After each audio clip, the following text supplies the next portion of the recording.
여러분 성경에 나오는 예수님을 이렇게 상상해 보면 어떤 이미지가 떠오릅니까? 성경상에 혹은 어린아이들, 유초등부, 공과, 그림책 가운데 등장하는 예수님의 모습은 어떻게 보여집니까?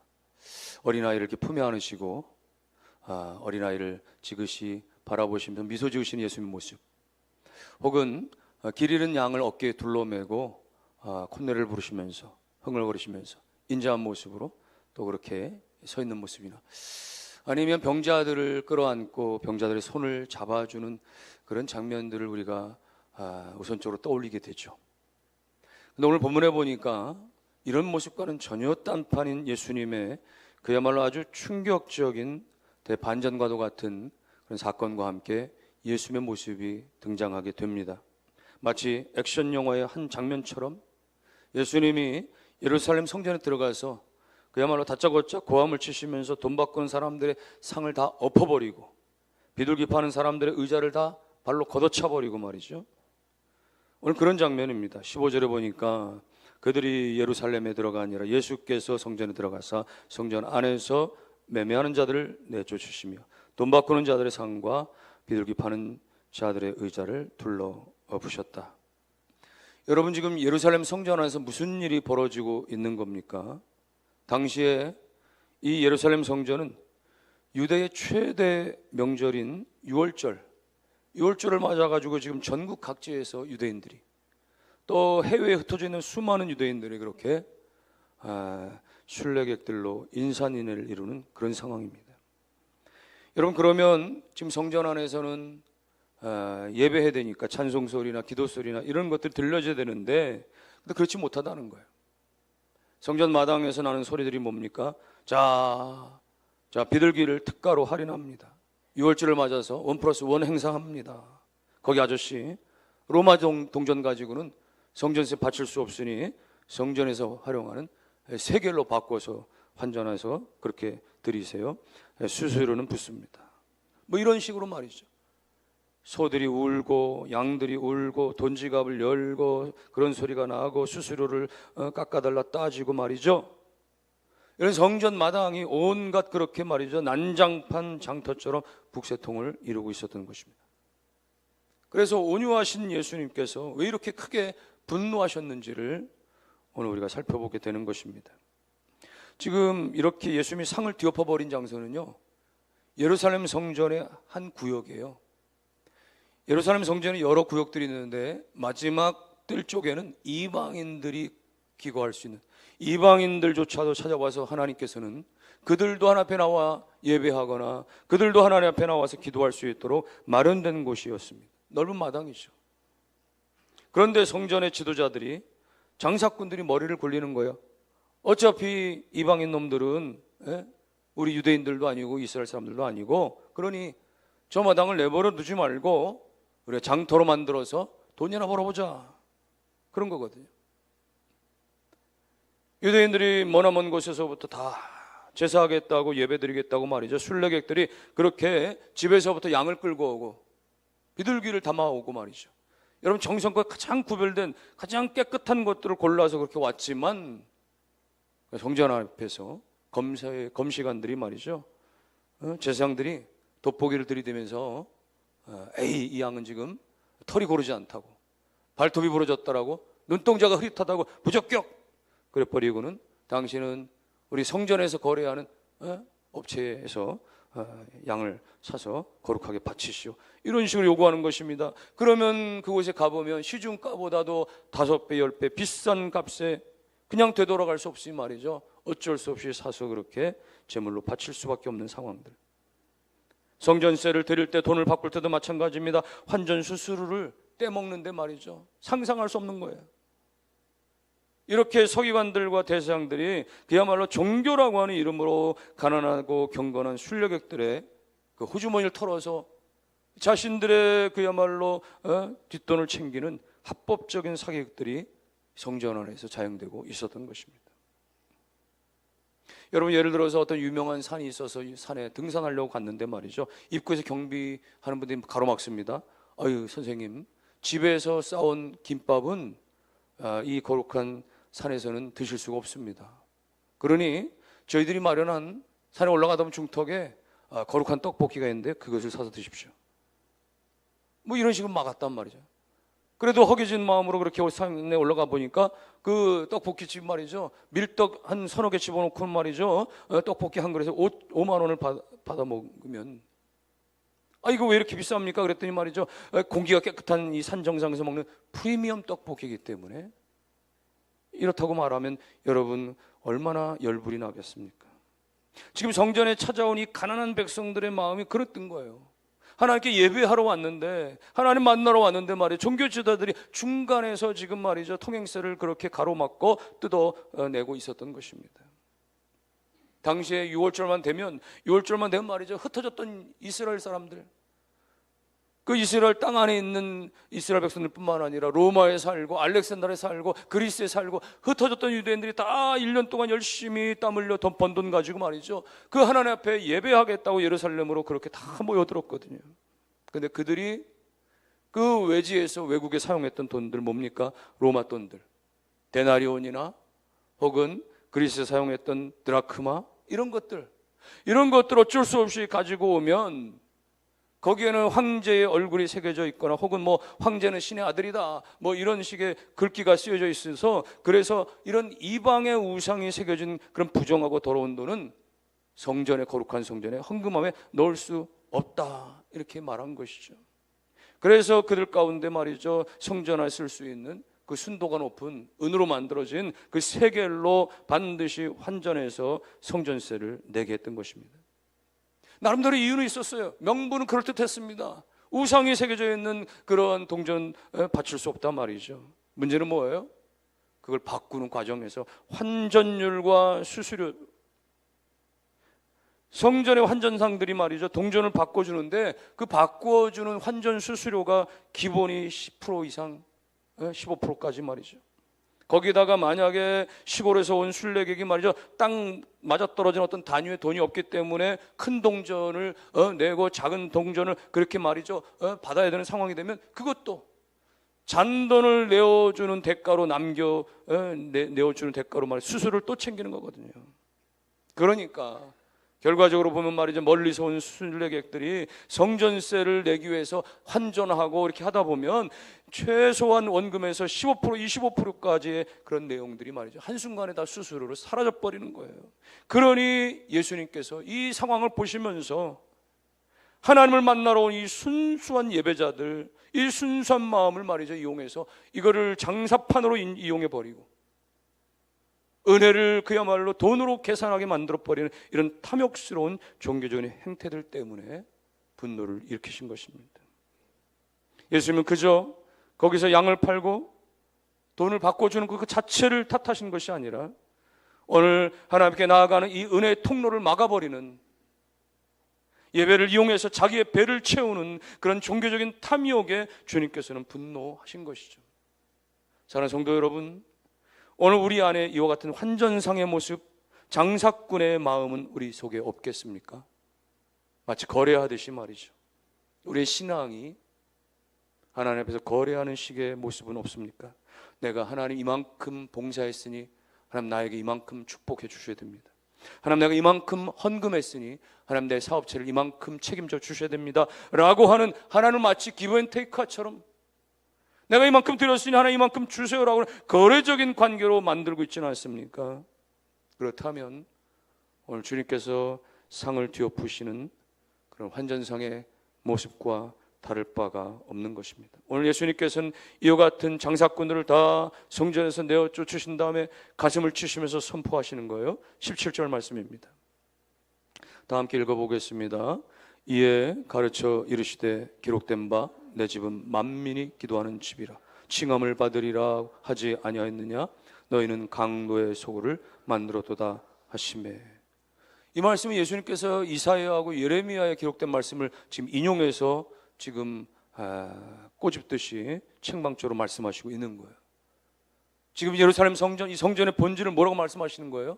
만민이 하나님 앞에 나와서 하나님을 만나고 예배하고 그 다음에 하나님 앞에 나와서 그렇게 기도하는 집이다. 그런데 종교적 지도자들은 이 거룩한 성전의 본질을 다 짓밟아 버리고 강도의 소굴로 만들어 버렸다는 거예요. 여러분, 강도의 소굴이 무엇이에요? 밖에서 나쁜 짓 하고 그리고 이 안에 들어와서 숨어있는 아제트처럼 성전을 그렇게 활용했다라고, 악용했다라고 하는 이야기를 하는 것입니다. 소굴, 강도의 소굴은 소굴 자체가 죄 짓는 장소가 아니라 밖에서 온갖 나쁜 짓을 말이죠, 범죄를 다, 악행을 다 저지르고 와가지고는 여기는, 우리가 있는 이 소굴은 안전해, 여기는 괜찮아, 나름대로 그렇게 안도하면서 면죄부의 은신처로 삼는다, 이 이야기를 꼬집는 것입니다. 여러분, 당시에 유대인들 가운데서는 말이죠, 밖에서는 사람들을 억압하고 막 속이고 또 탐욕스럽게 살다가 6월절만 되면 말이죠, 성전에 와가지고 양 한 마리 바치고는 내 죄를 용서해 주옵소서, 그러면 다 면제받은 줄로 알고 말이죠, 그렇게 다시 세상에 나와 똑같이 또 강도 같은 삶을 또 살고 말이죠. 그러니까 성전을 마치 죄를 세탁해버리는 그런 아지트처럼 사용했기에 강도의 소굴로 만들었다, 그렇게 지적하는 것이에요. 이를테면 예루살렘 성전에서 물건을 팔고 살면 한 유대인 상인이 있었다고 보세요. 그는요, 속이 입는 저울을 가지고 사람들에게 그렇게 속이는 저울을 이용해서 물건을 그렇게 적게주면서 많은 돈을 받는, 돈을 그렇게 빼앗는 것이죠. 어떤 경우에는 또 과부의 집을 빼앗기도 하고 법정에 서서는 그렇게 거짓 증언을 하기도 하고. 여러분, 그렇게 사니까 사람들이 뭐래, 당신 그렇게 삐뚤어 살다가는 하나님의 천벌받아, 이렇게 말하지만 비웃는 거예요. 그는 성전에 들어가서 큰 돈을 내고 우수한 양 한 마리를 사가지고 그렇게 하나님의 앞에 성전에 그렇게 바치놓고는 말이죠, 그렇게 자랑스럽게 성전문을 빠져나오면서 자기들 욕하던 사람들 앞에 그렇게 말하는 거죠. 나는 지금 성전에서 제사를 잘 드렸어. 성전이 여기 있는 한 하나님은 나에게 천벌을 내리지 않으시오.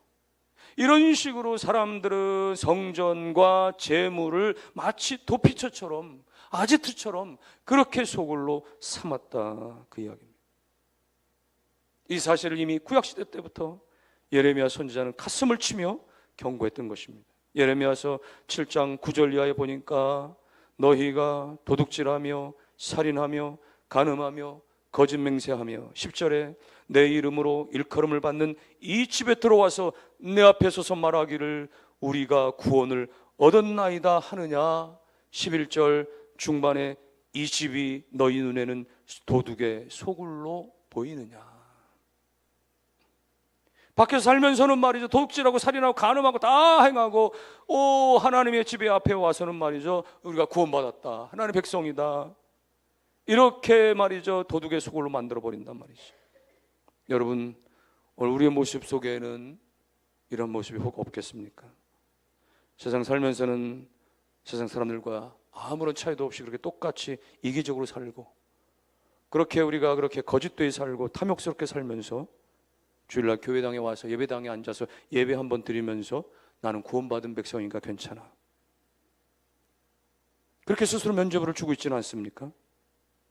주일날 교회에 와서 엎드려서 한번 회개기도 해보고 주님 내 죄를 용서해 주십시오, 내가 죄를 씻음받았다, 그렇게 말이죠, 스스로 그렇게 자부하면서 말이죠, 또 다시 세상 나가서는 똑같이 탐욕스럽게 살아간다고 한다면 여전히 오늘 주님께서 책망하신 강도의 소굴이 바로 오늘 우리 자신들이 될 수밖에 없는 것입니다.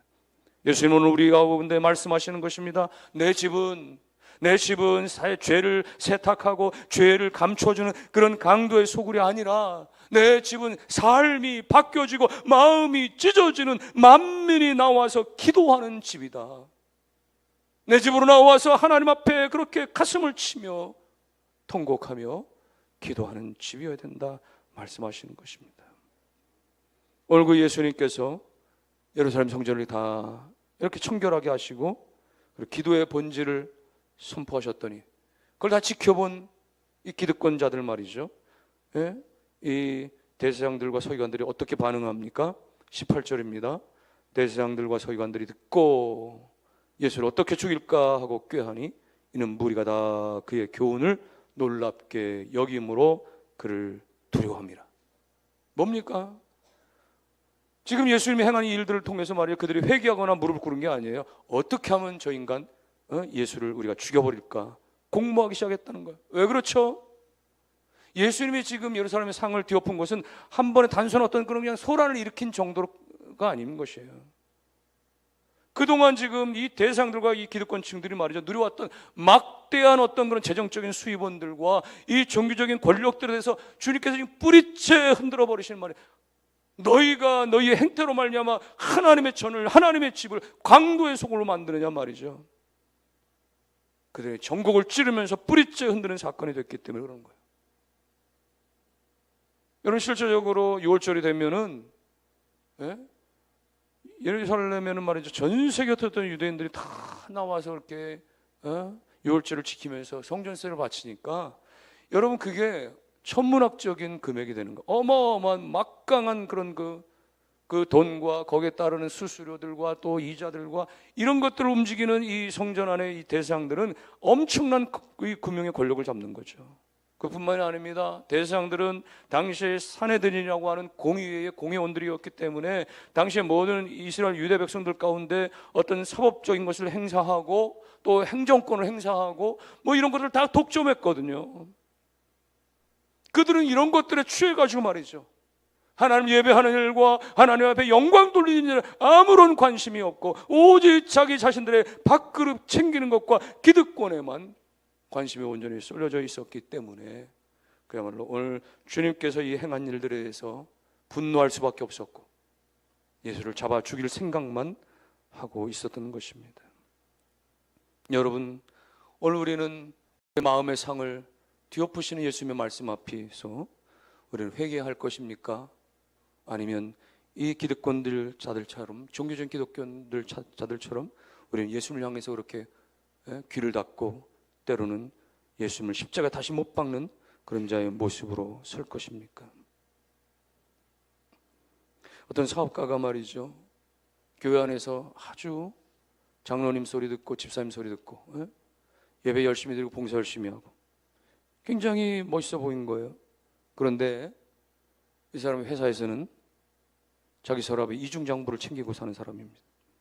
세금을 탈루하고 직원들의 수당도 몰래 갈취하고 그렇게 산 거예요. 이중적인 삶을 산 거예요. 교회 안에서는 굉장히 신실해 보였는데 말이죠, 어느 날 집회 시간에 설교를 듣다가 선지서의 말씀이 그의 심령 가운데 임하게 됐습니다. 너희가 남의 것을 빼앗으며 남의 것을 속여 빼앗으며 불의를 행하면서도 예배한들 하나님이 그 예배를 받으시겠느냐라고 하는 이 선지서의 말씀이 그의 심령 가운데, 남의 것을 불의함 가운데 빼앗고 그러면서도 내가 예배할 때 하나님이 이 예배를 받으시지 않는다라고 하는 그 말씀을 때 식은땀이 흐르고 마음이 찔려서 하나님 앞에 회개를 하기 시작하고 마침내 결단하고 삶을 돌이키기 시작했다라는 것입니다. 여러분, 하나님의 말씀이 우리 가운데 들려질 때 때로 우리 가운데 은밀한 죄를 지어갈 때가 있습니다. 하나님의 말씀이 우리 가운데, 우리 마음 가운데 욕망의 상을 그대로 뒤엎어버리는 그런 말씀이 있을 때가 있어요. 그때 우리의 반응은 무엇입니까? 주님, 제가 잘못했습니다. 주님, 제가 죄인입니다. 내 문제를 지적해 주신, 상을 엎어버리신 이 하나님의 말씀의 은혜에 감사하면서 돌이키는 결단을 합니까? 아니면 말씀을 들을 때 여전히 내 안에 어떤 기득권의 마음과 여전히 내 안에 어떤 자존심의 마음이 그런 것이 스크래치 났다고 해가지고 말이죠, 주님의 그 음성 앞에서 우리가 귀를 닫아버리거나 외면하거나 주님의 뜻 가운데서 오늘 우리의 내 삶을 적용시키지 못하고 그냥 지워버리는 그런 모습으로 있습니까? 사랑하는 성도 여러분, 주님의 말씀 앞에 귀를 막지 마시고, 주님, 제가 죄인입니다. 죄인된 저를 용서해 주옵소서. 온전히 주님 앞에 회개로 나아감으로 말미암아 하나님께서 여러분과 여러분의 예배를 기뻐 받으시는 복된 역사가 있기를 주의 이름으로 축원합니다. 결론의 말씀입니다. 오늘 예수님이 이 예루살렘 성전에서 상을 엎어버리시고 이 사람들을 채찍질하신 것은요, 백성들을 미워해서가 아닙니다. 그들 가운데 온전한 그 예배의 기능들이, 이 성전의 기능들이 다시금 다 살아나고 예배와 기도가 다시금 되찾아지기 위해서 사랑의 격분 가운데서 주님이 이렇게 호되게 하신 거예요. 때때로 하나님의 말씀이 오늘 우리 가운데 책망적으로 들릴 수 있습니다. 오늘 우리의 삶 가운데 징계로 하나님의 손길이 다가올 때가 있습니다. 하나님이 우리를 미워해서가 아니라 하나님이 우리를 더 올바른 길로 세워주시기 위해서, 하나님이 더 우리를 연단하여 더 귀하게 사용하시기 위해서, 우리를 회복하게 하시기 위하신 하나님의 뜻을 깨닫게 되시기를 주의 이름으로 축원합니다. 오늘 성경은 말씀합니다. 고린도서 3장 16절에 너희는 너희가 하나님의 성전인 것과 하나님의 성령이 너희 안에 계시는 것을 알지 못하느냐. 우리 마음 가운데 하나님의 성령이 계시고 하나님의 성령이 계시기 때문에 우리의 심령이, 우리의 마음이 주의 성전이 된다는 거예요. 지금은 건물 자체가 성전이 아니라 성전은, 이건 교회당에 불과한 것이고 예배당에 불과한 것이고, 하나님이 임재하시는 성전은 우리의 심령인 거예요. 성령이 거하시는 내 심령인 것입니다. 그러므로 오늘 우리는 우리의 심령의 성전에, 그야말로 예루살렘 이 성전에서 있었던 이 환전상과 같은, 이 판매상달과 같은 그런 인간적인 모습들이, 세속적인 모습들이 우리의 마음의 성전에 꿈틀거리고 있지 않는가, 우리는 살펴보아야 하는 것이에요. 우리의 마음 구석구석에 혹여 하나님을 향하여서 마치 거래식으로 내가 이만큼 예배드렸으니, 헌신했으니 하나 이만큼 주십시오라고는 그런 환전상과 같은 그런 자리가 내 마음 가운데 있지는 않는지, 내 마음에 여전히 세상의 자랑과 세상의 탐욕으로 채워지려고 하는 마치 매매하는 자들의 그런 자리의 모습이 내 마음 속에 있지는 않는지, 오늘 예배 자리에 나오면서도 여전히 내 마음 속에는 세상적인 어떤 그런 계산기로 계속해서 계산하면서 복잡하게 그렇게 얽혀 있지는 않는지 말이죠. 그렇다면 오늘 우리의 마음을 주님 앞에 내려놓고, 주님, 채찍든 주님의 손길로 내 마음의 모든 탐욕에 세상적인 것들을 다 엎어주시고 깨끗하게 정결케 주시기를 원합니다. 내 마음의 모든 세상적인 먼지를 다 털어내 주시고 오직 하나님의 배에 엎드려 기도할 수 있는, 만민이 나와 기도하는 집이라고 말씀하신 그 기도의 집으로 내 마음의 성전이 그렇게 거룩하게 바뀌어지게 하셔서 하나님 앞에 나아가 예배하는 심령, 하나님 앞에 나아가 엎드려 찬송하며 기도하는, 하나님 날마다 온전히 만나고 예배하는 심령이 되게 하옵소서. 기도하시고 그런 삶이 다 되실 수 있기를, 그런 심령 가운데 하늘로부터 보여주는 하늘의 평강이, 하늘의 기쁨이 여러분의 삶에 가득하시기를 주의 이름으로 축원합니다.